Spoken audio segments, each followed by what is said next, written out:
Hello and welcome for a special Coffee with Coach session at Skills Rediscovery. Skills Rediscovery is India's first multilingual skills-based education platform where we promote live courses, and that too in many different languages, a language of your choice.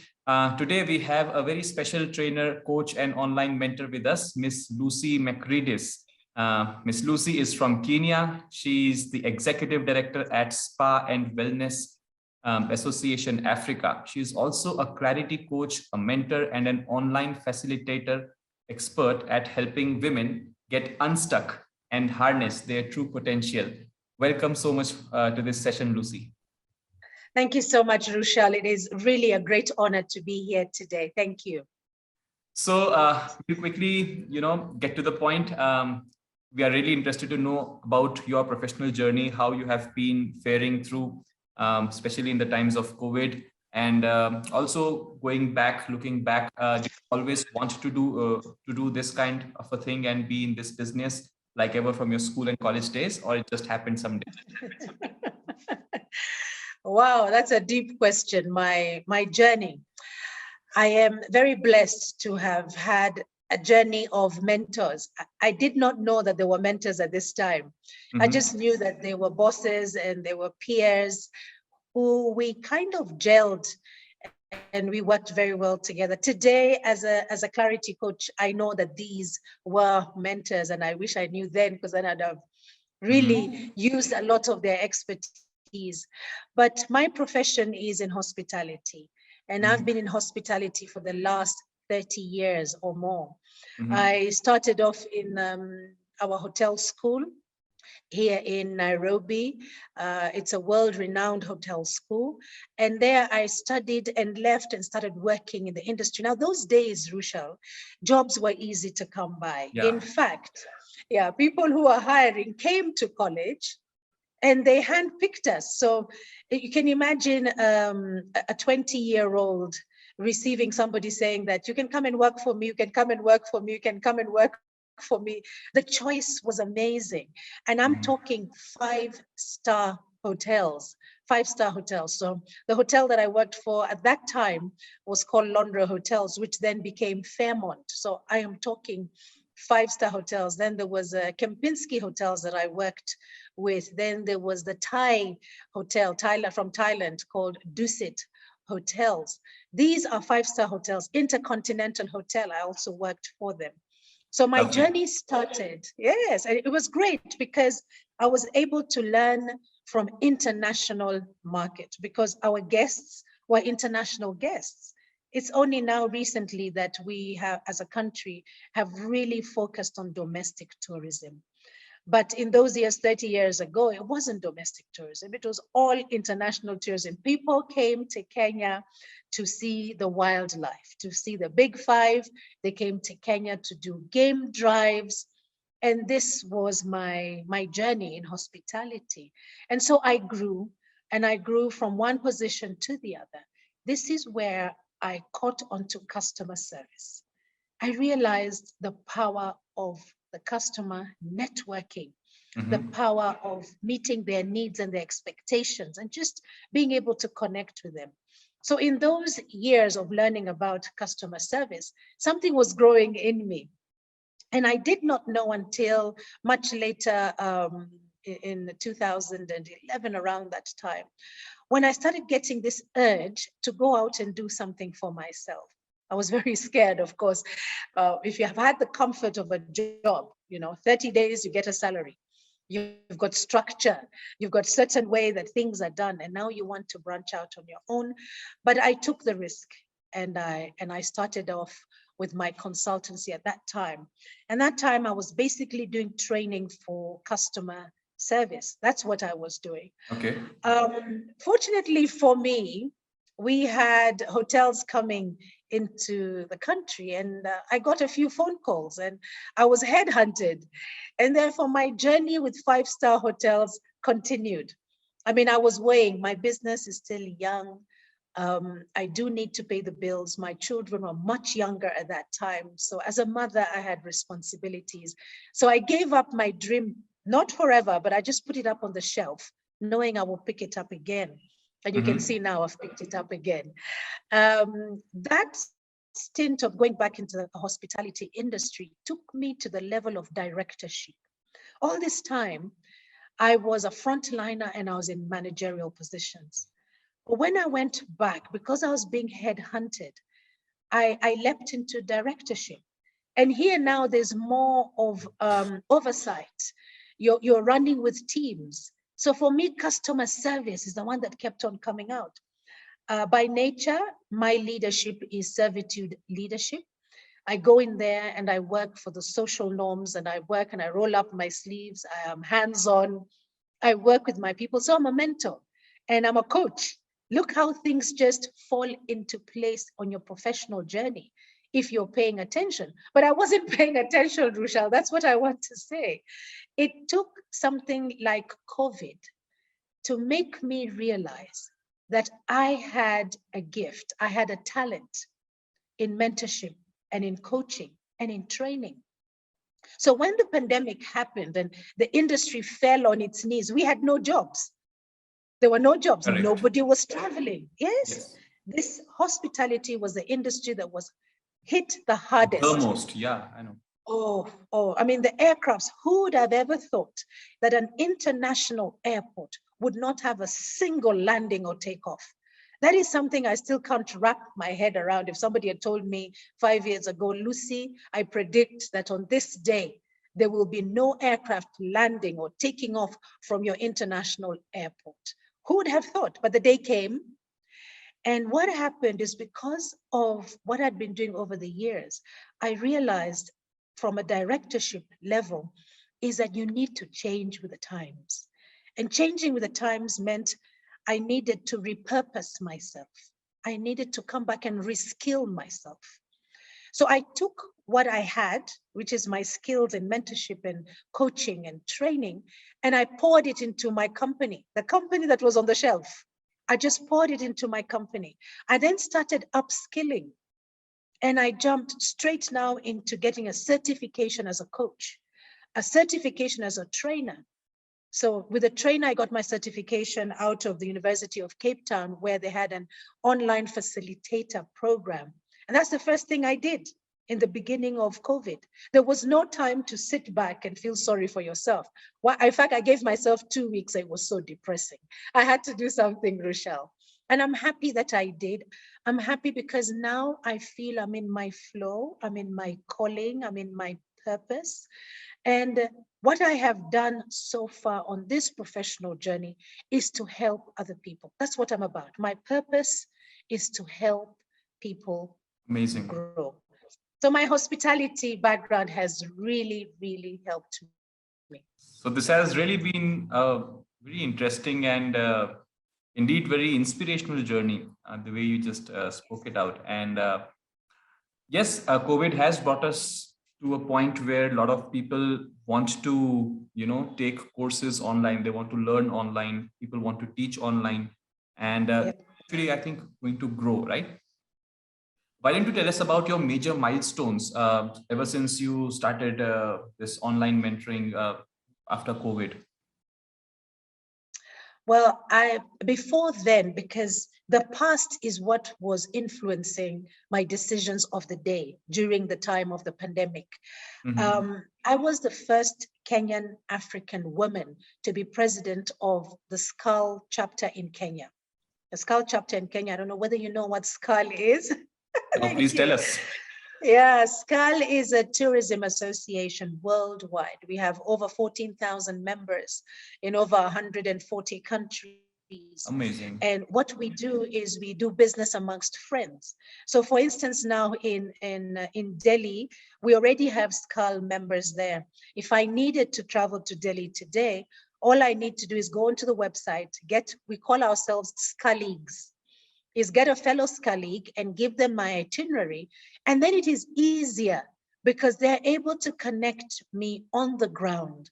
I have more of an authentic experience when I come into Delhi. So I was the first Kenyan African woman to be president of the SCAL Kenya chapter. I then became a founder of the Kenya Association of Women in Tourism, because all this is tied into my customer servitude in my hospitality industry. And this is what helped me to grow, because in these chapters, there's mentorship, there's coaching of the future generation. They look up to us because we've been in the industry. Exactly. And so we train them. Exactly, we train them. And the big thing, Rushal, is customer service. So for me, my major milestones during this time of the pandemic was reskilling, repurposing, looking at opportunities and not running. You know, there's that fear in your gut that you've been doing something for so long. Why are you trying something new? That unknown, there is a fear in there. And already as a life coach, a clarity coach, I have taken that as a topic to help people in my situation to see the opportunities where they can't see them, because they are so driven by what has happened to them with the pandemic. And now I'm encouraging them to say what has happened for them. It is not to you. Don't be a victim. You want to be a creator. So the other milestone that I have done apart from big, I know you're liking that one. That was interesting. Yeah, really. Yes, don't be a It's victim. all about the perspectives, right? How you look at a problem.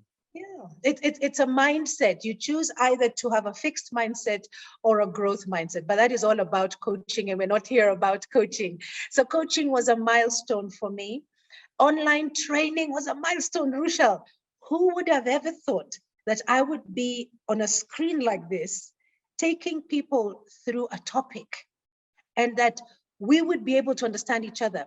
Let me explain, and for those who are trainers, the in-person training is powerful, Rushal, because you can feel the mood in the room. You can feel if people are getting you or not getting you. You can feel if there is an upsurge and therefore you need to change your course a little bit at that point because there's a need for something else. It is beautiful, it is energizing. And we would go for, I don't know, 5 to 6 hours a day, standing in a room. We have tea breaks and lunch breaks and networking in the evening. Now all that was reduced to a virtual session, 60 minutes or 90 minutes at a go, and we had more of those. We were zoomed out when the pandemic was happening, when it was at its highest peak. We were so zoomed out.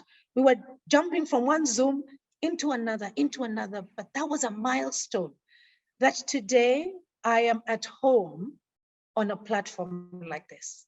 And today I can motivate my audience when I'm on a platform like this. I can engage them. I would never have been able to do this before the pandemic. So that's another milestone for me.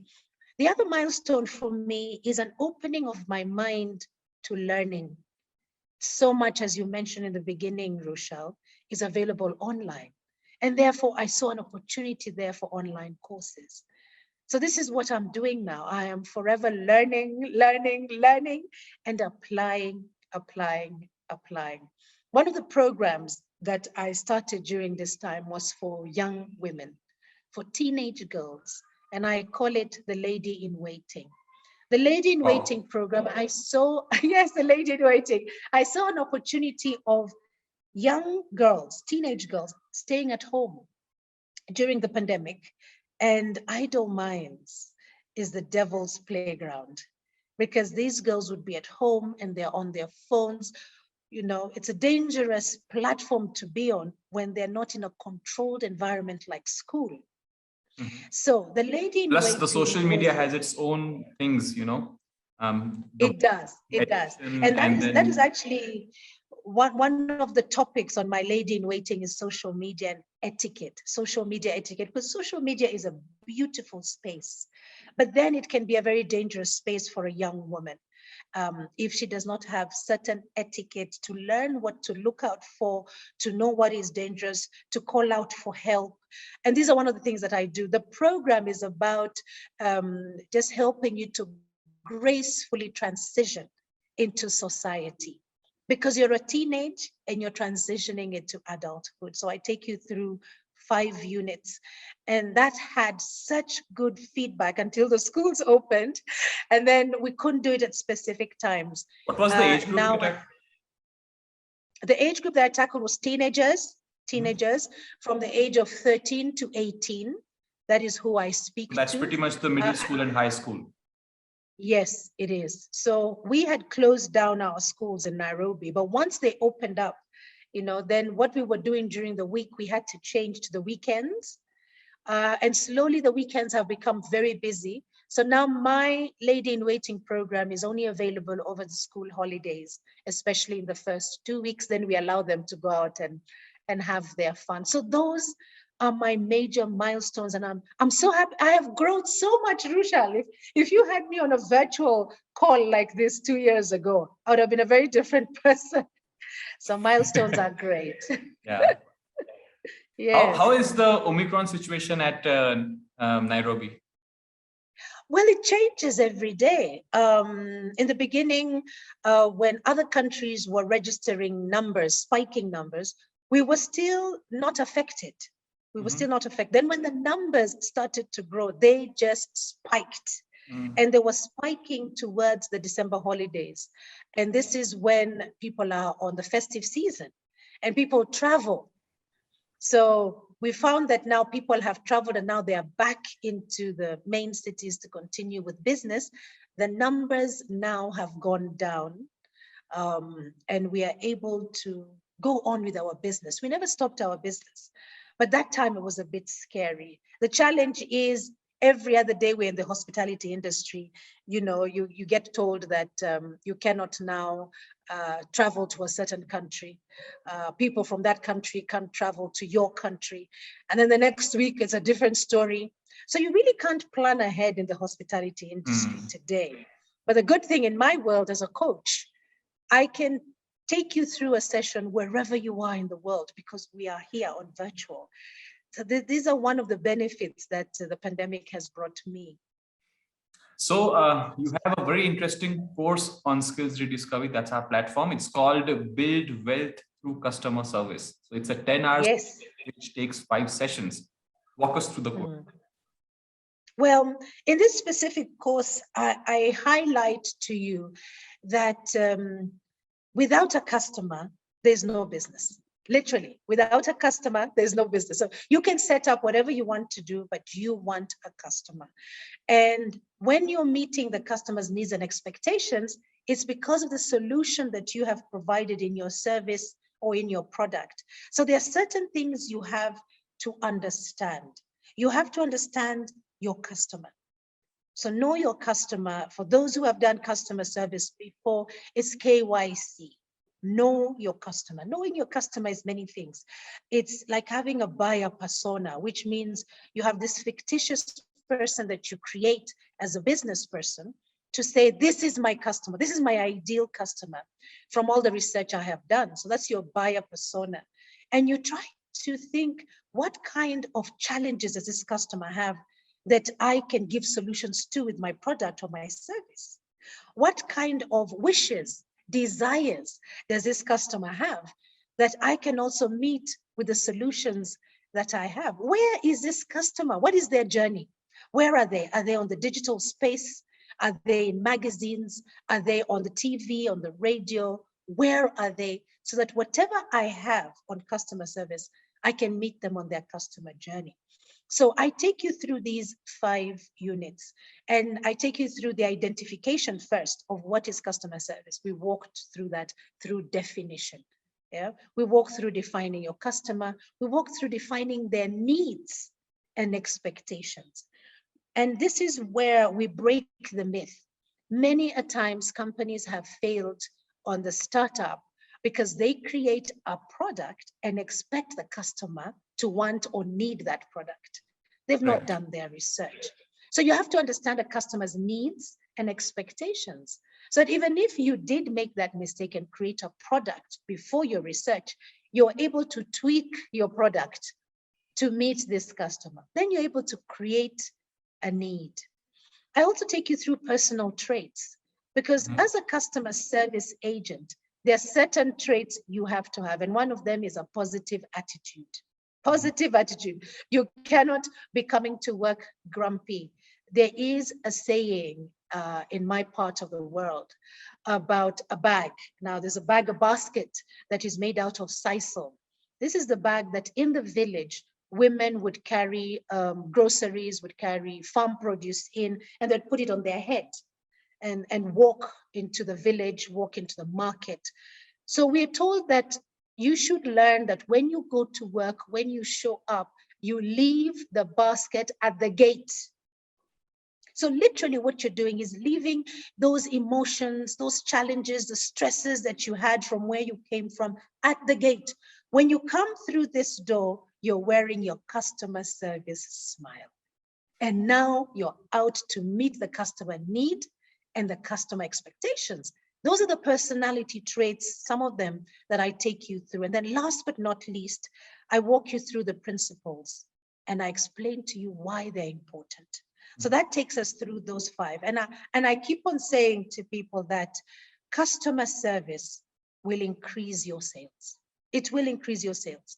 And there is a statistic that was carried by PricewaterhouseCoopers, where it says that customers will pay a premium of up to 16% over and above the price of your product or service because of good customer service. So who doesn't want to be paid that kind of money? Who doesn't want their revenues to increase? Who doesn't want their lives to improve? That is why I called it building wealth through customer service. So I think that's indeed a very, very crucial topic. Everyone has to know that. So you are from Africa, we are in India, but customer service remains the same. All businesses need it. Whether you are an employee or a manager or a CEO, you need it, because if you are an employee, your customer is your boss.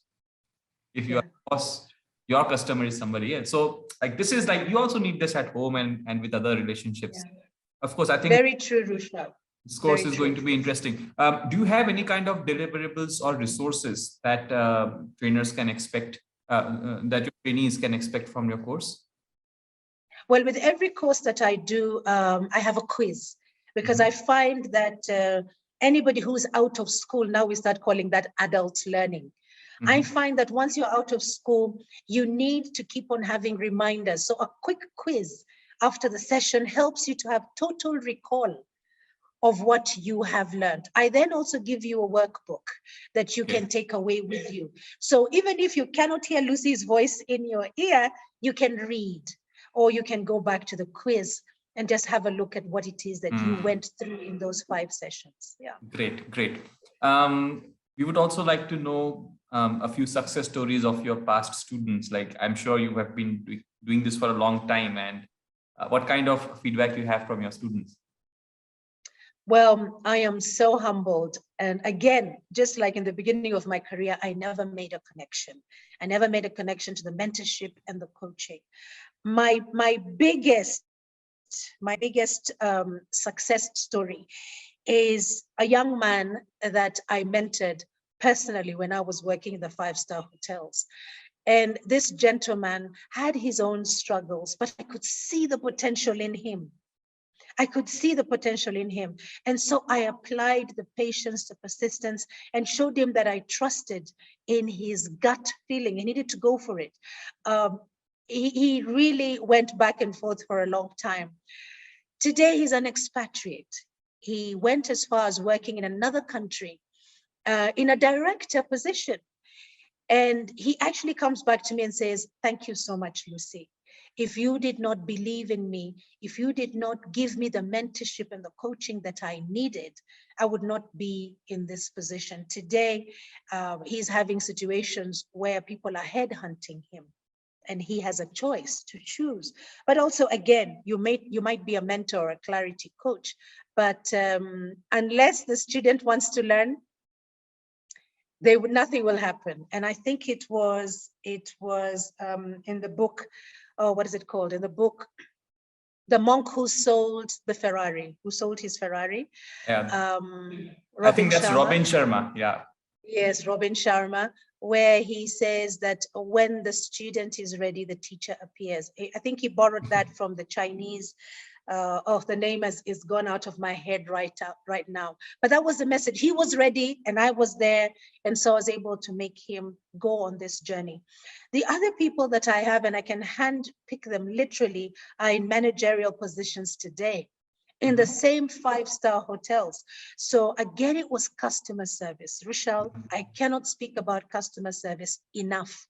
If you want to grow, you've got to know where your revenues are coming from. Exactly. They are coming from that customer. That customer is important. So it's customer 101, whether you like it or not. And these ones have grown. Again, they are within the country. And then last but not least is people who have gone out and started their own businesses.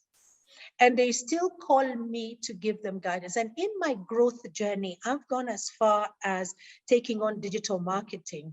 And that's one milestone I did not speak about. And so now I am a guru in digital marketing, whether it comes to content creation or content placement. Yes, calendars. So they come back to me and ask me for guidance. So these are the success stories that I have, and they keep on coming up. I mean, right now, when I got this new position as executive director, I've had calls on people reminding me how I have helped them get where they are because of customer service, and telling me that, Lucy, because you have this customer service and servitude in you, you will succeed in this position now. Isn't that humbling, Rochelle? Of course, why not? Lucy, so one last question I have for you. Yes. About your future plans. Whoa, okay. Now things are connected. Now I'm in that headspace where things are connecting. People are in the digital space.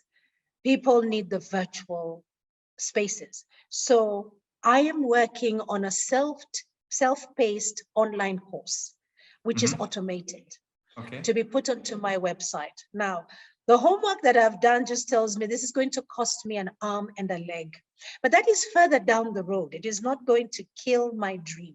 So what have I started doing this January? I've started creating content for self-paced online courses so that I can reach a wider audience. Today I'm with you, you're in India, and I'm in Nairobi, Kenya. And look, we are connecting. So I would like the situation where my self-paced online courses and automation is available to a wider English-speaking audience. That's where I'm starting. Later on, I would look at translating it to another language. Then again, my boundaries expand. So things like customer service, since I already have a course written out, that will become a self-paced.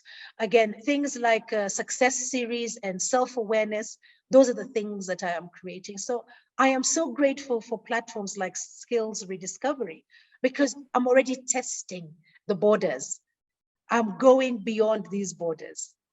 That is my future plan. Lovely. Thank you so much, Lucy, for interacting with us. So once again, this course is called Build Wealth Through Customer Service. In our country, India, customer is called the king, and everybody knows how to, make the king happy, and we have to learn that art, right? So yes. Look for more details on this course on our website, which is there in the description box. Thank you so much, Lucy, for joining us in this short conversation. It was great interacting with you. Thank you so much, Rochelle. I hope we can speak again soon. Definitely. Bye-bye now.